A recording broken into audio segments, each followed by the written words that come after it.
समा भी जल सकती है, तूफान से कश्ती भी निकल सकती है। होके मायूस ना, अपने इरादे बदल, तेरी किस्मत कभी भी बदल सकती है। नमस्कार दोस्तों, मैं हूं आर.डी. प्रजापति और स्वागत करता हूं आप सबका स्टडी ऑन यूट्यूब चैनल के आज 8 जुलाई 2020 के करंट अफेयर्स के वीडियो में। दोस्तों, आज के करंट अफेयर्स की पीडीएफ आप हमारे टेलीग्राम चैनल से डाउनलोड कर सकते हैं, जिसकी लिंक आपको वीडियो के डिस्क्रिप्शन बॉक्स में मिल जाएगी। दोस्तों, अगर आप हमारे चैनल पर नए हैं तो प्लीज़ आप सबसे पहले स्टडी ऑन यूट्यूब चैनल को सब्सक्राइब कर लीजिए और बेल आइकन प्रेस कर लीजिए ताकि आने वाली वीडियोज़ का नोटिफिकेशन आपको सबसे पहले मिल जाए। दोस्तों, वीडियो को अंत तक देखिए। आपको वीडियो कैसा लगा ज़रूर से बताइए कमेंट करके, और वीडियो पसंद आए तो लाइक ज़रूर करना, अपने दोस्तों के साथ में शेयर ज़रूर करना। अब चर्चा कर लेते हैं उस प्रश्न की जो कि हमने आपको पिछले वीडियो में पूछा था। विश्व खेल पत्रकार दिवस कब मनाया जाता है? तो 2 जुलाई को प्रतिवर्ष विश्व खेल पत्रकार दिवस मनाया जाता है। इसकी बेसिक डिटेल्स को हमने देख लिया था, लेकिन एक बार और देख लेते हैं। तो ये विश्व स्तर पर मनाया जाता है विश्व खेल पत्रकार दिवस 2 जुलाई को, और यह दिवस खेल पत्रकारों के काम के सम्मान में मनाया जाता है। इस दिन को मनाने की शुरुआत इंटरनेशनल स्पोर्ट्स प्रेस एसोसिएशन यानी कि AIPS की 70वीं वर्षगांठ को चिन्हित करने के लिए 1994 में की गई थी, और इस बार जो है AIPS की 96वीं वर्षगांठ मनाई गई है। ठीक है, तो विश्व खेल पत्रकार दिवस कब मनाया जाता है? ये मनाया जाता है 2 जुलाई को। आपको अच्छे से याद हो गया होगा। अब जो है चर्चा कर लेते हैं उन प्रश्नों की जो कि हमारे वीडियो में पिछली बार हमने डिस्कस किए थे, तो उनका एक जो है बेसिक रिवीजन देख लेते हैं। भारत ने किस देश के साथ LPG संयुक्त उद्यम के गठन के लिए समझौते पर हस्ताक्षर किए हैं? तो बांग्लादेश के साथ में भारत ने LPG का एक संयुक्त उद्यम लगाने के लिए समझौते पर हस्ताक्षर किए हैं। अगला प्रश्न है, हाल ही में भारत के किस IIT संस्थान ने घर से कक्षा टीचिंग सेटअप मोबाइल मास्टर जी लॉन्च किया है या विकसित किया है? तो IIT कानपुर ने मतलब घर से कक्षा टीचिंग सेटअप, मतलब जो टीचर्स हैं उनके लिए एक सेटअप बनाया है और उसका नाम है मोबाइल मास्टर जी। तो ये किसने बनाया है? IIT कानपुर ने। अगला प्रश्न है, किस राज्य को केंद्र सरकार ने अगले 6 माह के लिए अशांत क्षेत्र घोषित किया है?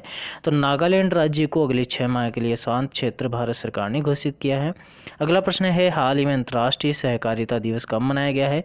तो 4 जुलाई को अंतर्राष्ट्रीय सहकारिता दिवस मनाया गया है। अगला प्रश्न है, हाल ही में भारत का कौन सा शहर कोरोना अवशिष्ट के लिए एक अलग डस्टबिन रखने वाला पहला शहर बन गया? तो इंदौर जो है भारत का एक ऐसा शहर बन गया जो कि कोरोना अवशिष्ट के लिए एक अलग से डस्टबिन रखने वाला शहर है।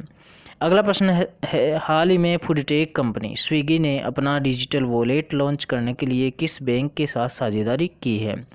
तो स्विगी ने अपना जो स्विगी मनी जो है एक डिजिटल वॉलेट लॉन्च किया है, और वो किसके साथ साझेदारी से किया है? ICICI बैंक के साथ साझेदारी से। अगला प्रश्न है, जियो प्लेटफॉर्म्स में हाल ही में किस कंपनी ने 1894.5 करोड़ रुपए का निवेश किया है? तो इंटेल कैपिटल नाम की एक कंपनी है जो कि अमेरिकी बेस्ड एक कंपनी है, तो उसने जियो प्लेटफॉर्म्स में 1894.5 करोड़ रुपए का निवेश जियो प्लेटफॉर्म में किया है। अगला प्रश्न था हमारा, किस राज्य में वकीलों की वित्तीय सहायता के लिए प्रतिमाह 3000 रुपये के वजीफे की घोषणा की गई है? तो ये तमिलनाडु राज्य का जो मतलब जैसे वकील है, जूनियर वकील है, उनके लिए ये है 3000 रुपये का एक वजीफा है, उसकी घोषणा की गई है। 9वां प्रश्न है, कंटिन्यूअस गैल्वेनाइज्ड रेबार का उद्घाटन कहाँ किया गया है? तो पंजाब राज्य में कंटिन्यूअस गैल्वेनाइज्ड रेबार का उद्घाटन किया गया है। और हमारा 10वां प्रश्न था, किस अंतरिक्ष एजेंसी के मुख्यालय का नाम इंजीनियर मैरी W जैक्सन के नाम पर रखा गया है? तो नासा का जो मुख्यालय है जो कि वाशिंगटन DC में स्थित है, तो उस मुख्यालय का नाम उनकी जो इंजीनियर थी नासा की मैरी W जैक्सन, उनके नाम पर रखा गया है।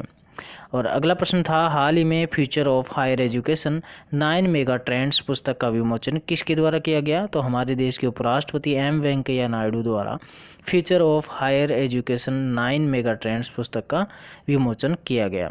अगला प्रश्न था, हाल ही में किस देश ने कोविड-19 महामारी के कारण एशिया प्रशांत आर्थिक सहयोग यानी कि APEC के शिखर सम्मेलन को रद्द करने की घोषणा कर दी है? तो ये 2021 का सम्मेलन होने वाला था, उसकी जो है उसको रद्द करने की घोषणा न्यूजीलैंड ने की है। ठीक है, अगला प्रश्न है, आसियान शिखर सम्मेलन में 36वें संस्करण का आयोजन कहाँ किया गया? तो ये वियतनाम में किया गया है 36वें संस्करण का आयोजन।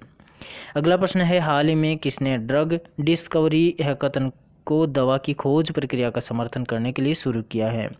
तो रमेश पोखरियाल निशंक और हमारे देश के जो स्वास्थ्य मंत्री है डॉक्टर हर्षवर्धन, उन्होंने मिलकर के ड्रग डिस्कवरी हैकाथन को लॉन्च किया है। अगला प्रश्न है, हाल ही में किसे 2020 ग्रेट इमिग्रेंट्स से सम्मानित किया गया है? तो राज चेट्टी और सिद्धार्थ मुखर्जी को 2020 ग्रेट इमिग्रेंट्स से सम्मानित किया गया है।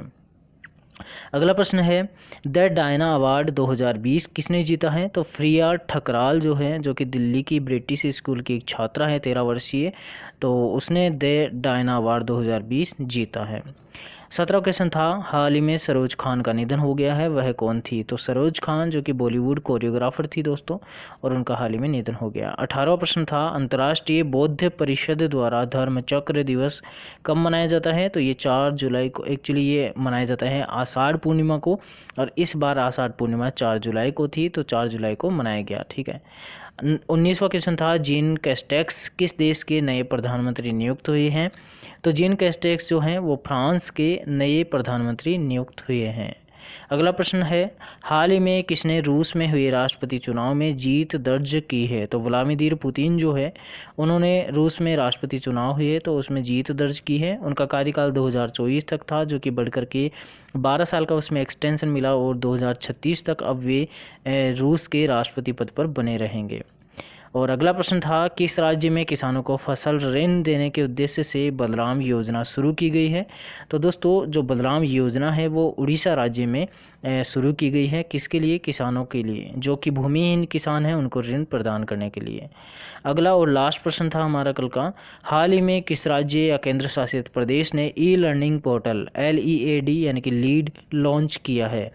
तो दिल्ली जो कि हमारे भारत की राजधानी है, वहाँ पर उनकी सरकार ने, दिल्ली की सरकार ने, केंद्र शासित प्रदेश है तो उसने e learning portal lead launch किया है। तो दोस्तों ये हमने चर्चा कर ली उन प्रश्नों की जो हमारे कल की वीडियो में हमने पढ़े थे।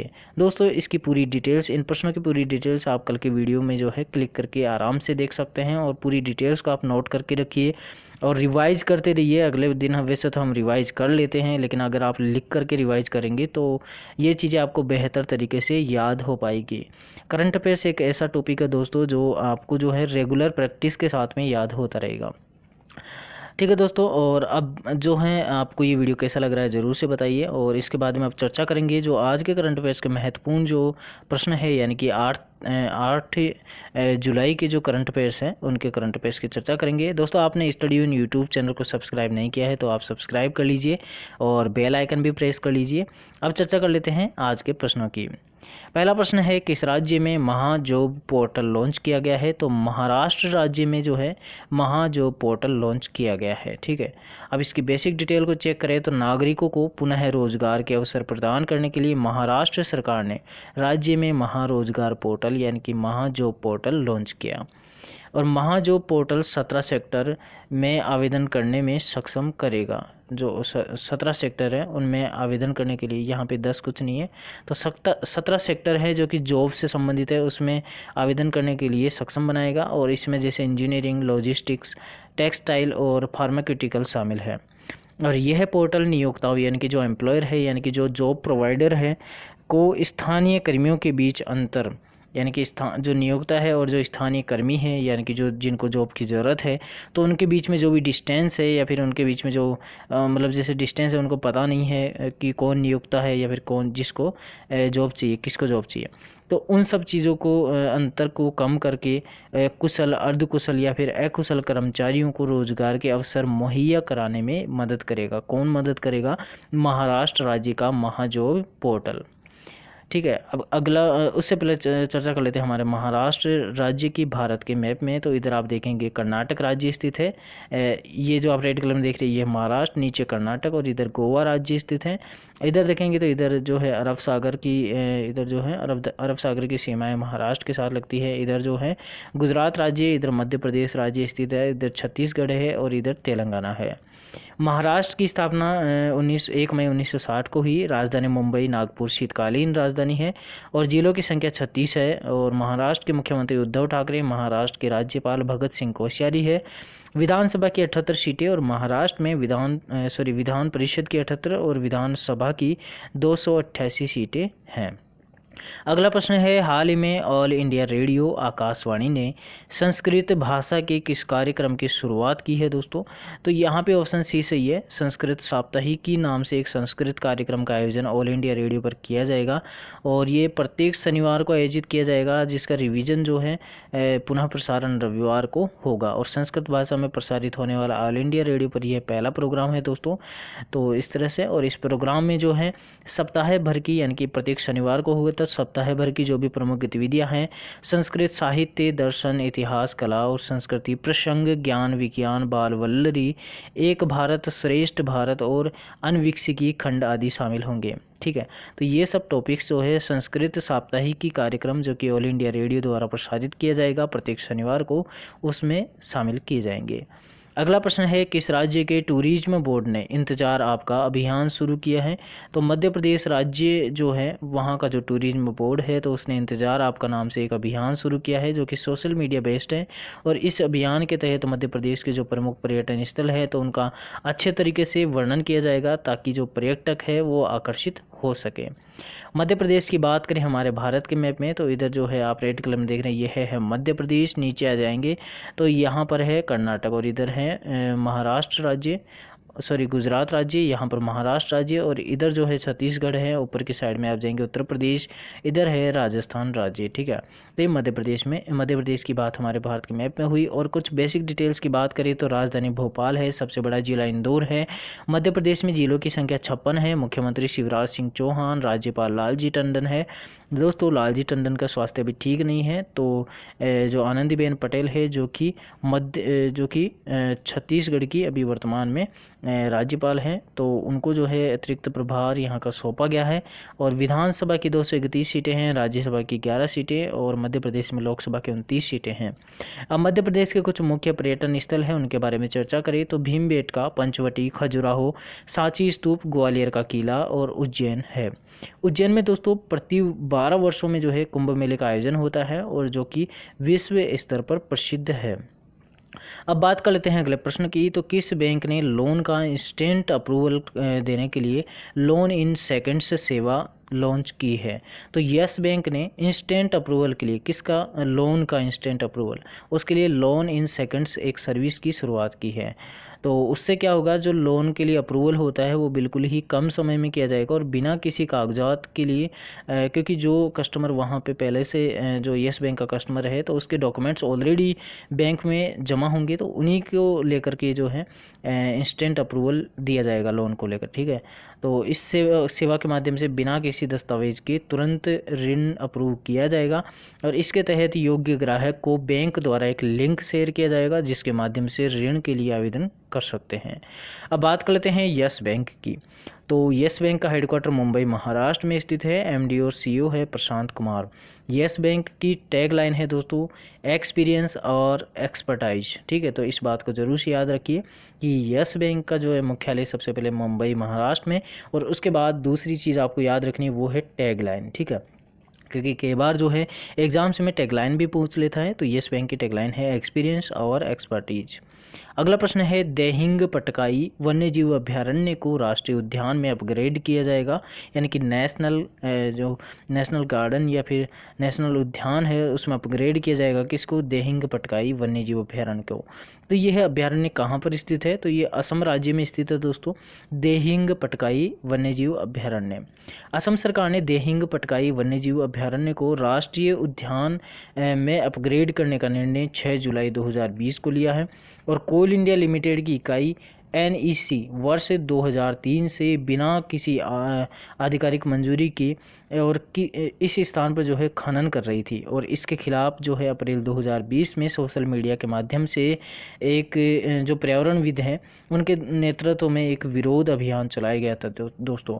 और उसी के चलते जो है असम का जो वन विभाग है उसने मई 2020 में कोल इंडिया लिमिटेड पर 24.24 करोड़ रुपए का जुर्माना लगाया था।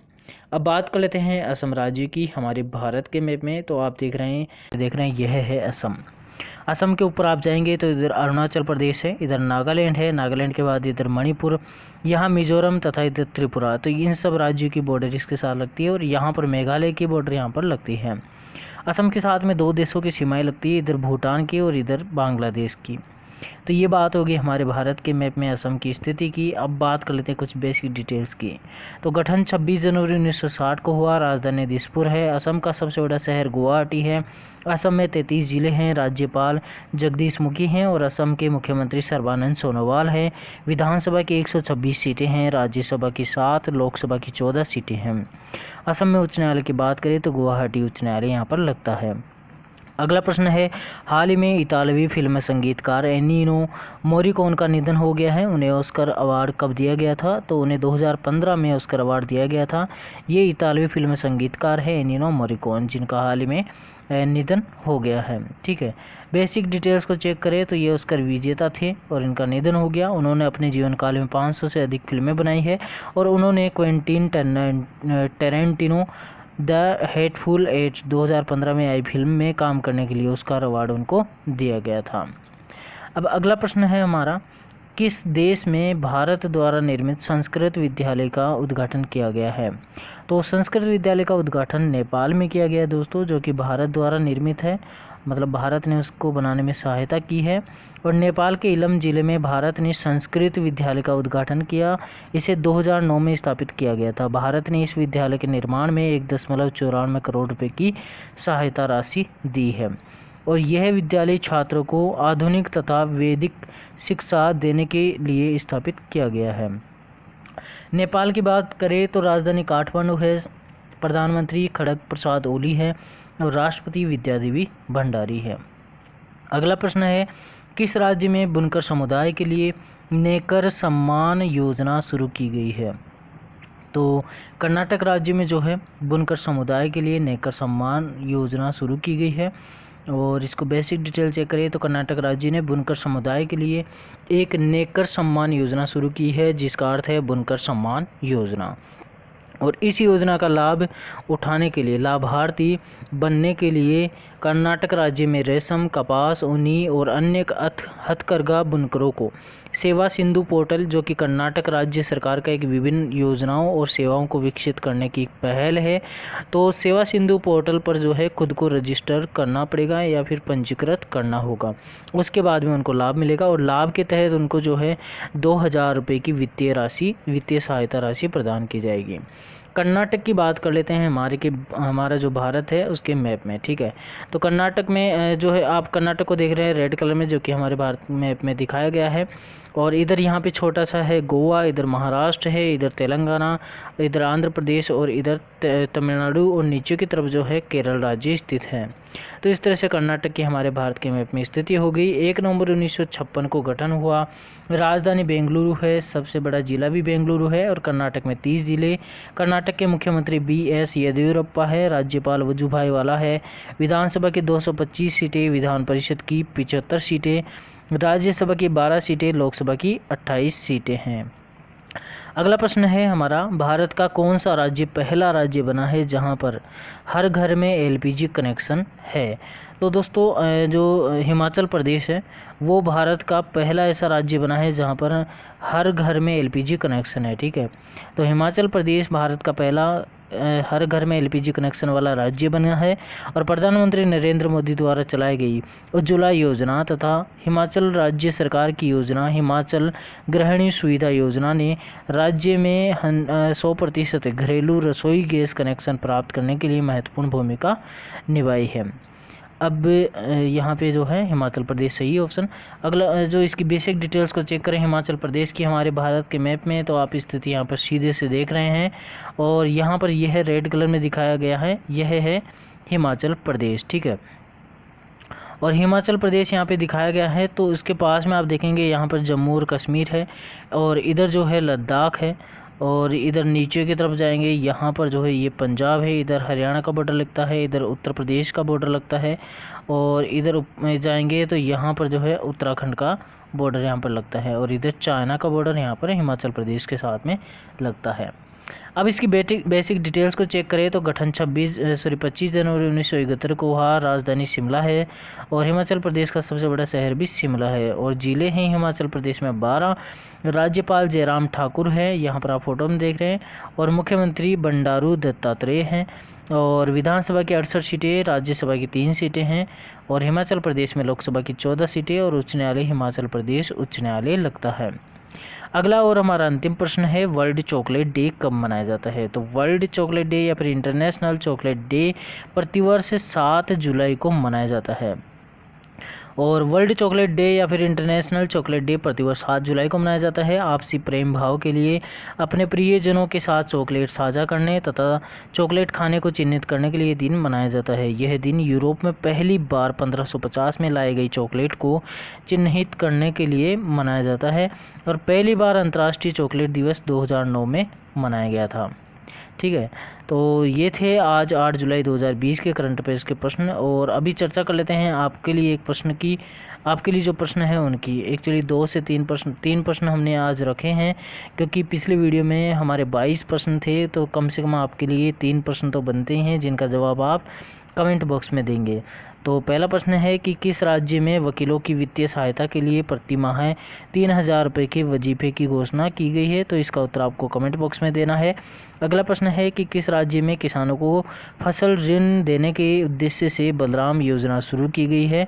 तो इस प्रश्न का उत्तर भी आपको जो है कमेंट बॉक्स में देना है। अगला प्रश्न है, जीन कैस्टेक्स किस देश के नए प्रधानमंत्री नियुक्त हुए हैं? तो आप जो है कमेंट बॉक्स में कमेंट करके बता दीजिए और पूरी डिटेल्स के साथ में इन प्रश्नों का आप उत्तर दीजिए, ताकि आपके साथ में अन्य जो आपके साथी हैं उनको भी ये चीज़ें रिवाइज हो जाए। तो दोस्तों ये थे आज 8 जुलाई 2020 के करंट अफेयर्स। और आपको ये वीडियो कैसा लगा ज़रूर से बताइए। आपको पसंद आया है तो लाइक करिए, शेयर करिए और स्टडी ऑन यूट्यूब चैनल को अभी तक भी सब्सक्राइब नहीं किया है तो जाइए सबसे पहले सब्सक्राइब कर लीजिए और बेल आइकन प्रेस कर लीजिए, ताकि आने वाली वीडियोज़ की नोटिफिकेशन आपको सबसे पहले मिल जाए। ठीक है दोस्तों, अब विदाई लेते हैं इसी के साथ में, और जय हिंद जय भारत।